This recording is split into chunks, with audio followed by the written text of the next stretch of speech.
Baiklah, materi kita kali ini mengenai kepemimpinan sekolah efektif. Saya Dewi Puspita dengan dosen pengampu Dr. Muhammad Kristiawan MPD. A. Konsep kepemimpinan. 1. Menurut Siagian, kepemimpinan merupakan motor penggerak dari semua sumber-sumber dan alat-alat yang tersedia bagi suatu organisasi.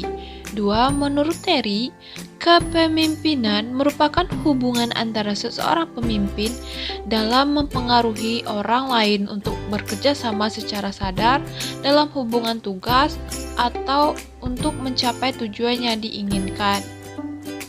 B. Faktor yang mempengaruhi perilaku kepemimpinan. 1. Faktor internal merupakan faktor yang berasal dari dalam pemimpin itu sendiri, misalnya pengertiannya tentang kepemimpinan. B. Nilai-nilai atau hal yang dikejar dalam kepemimpinan. C. Cara orang menduduki pangkat kepemimpinannya. D. Pengalaman dalam kepemimpinan. 2. Faktor yang berasal dari kelompok yang dipimpin. 4.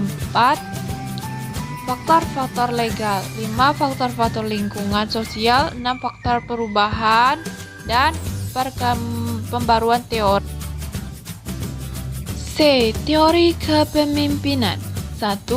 Teori orang terkemuka atau treatment theory.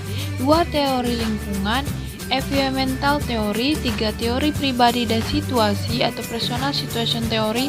4. Teori interaksi dan harapan. 5. Teori humanistik. D. Syarat prinsip kepemimpinan pendidikan. Menurut Asmendri, pengungkapan syarat dan proses seorang pemimpin pendidikan adalah sebagai berikut.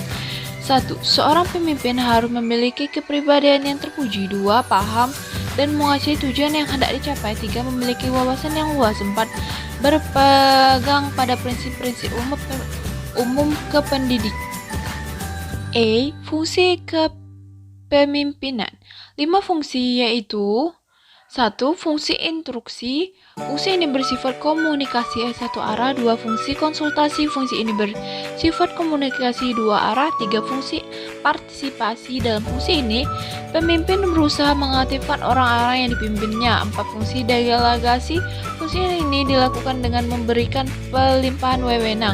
5. Fungsi pengendalian. Fungsi ini bermaksud bahwa kepemimpinan yang aktif.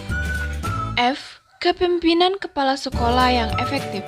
Menurut Martin, ada 7 indikator kepemimpinan kepala sekolah yang efektif, yaitu 1. Memiliki visi yang kuat. 2. Memiliki harapan tinggi terhadap prestasi-prestasi didik dan kinerja seluruh warga sekolah.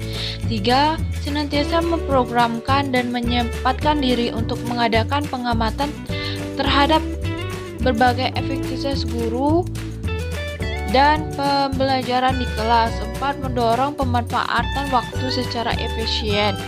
5. Mendayagunakan berbagai sumber belajar. 6.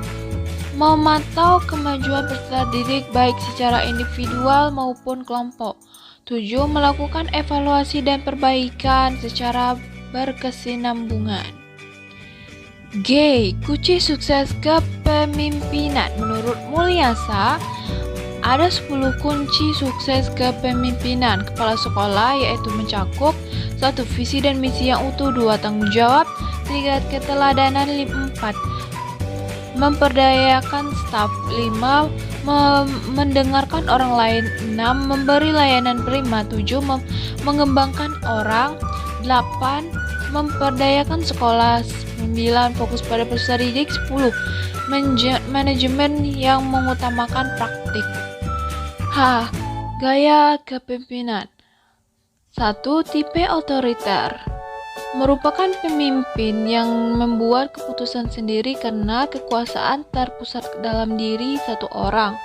2. Demokratis. Merupakan pemimpin yang berkonsultasi kepada kelompok mengenai masalah yang menarik perhatian mereka serta mereka dapat menyumbangkan sesuatu. 3. Kendall bebas atau laissez-faire merupakan pemimpin yang memberi kekuasaan kepada bawahan. 4. Tipe pseudodemokratis. Tipe ini disebut juga tipe demokratis semu. Demikian video penjelasan dari saya. Lebih dan kurangnya saya mohon maaf. Wabillahi taufiq wal hidayah. Wassalamualaikum warahmatullahi wabarakatuh.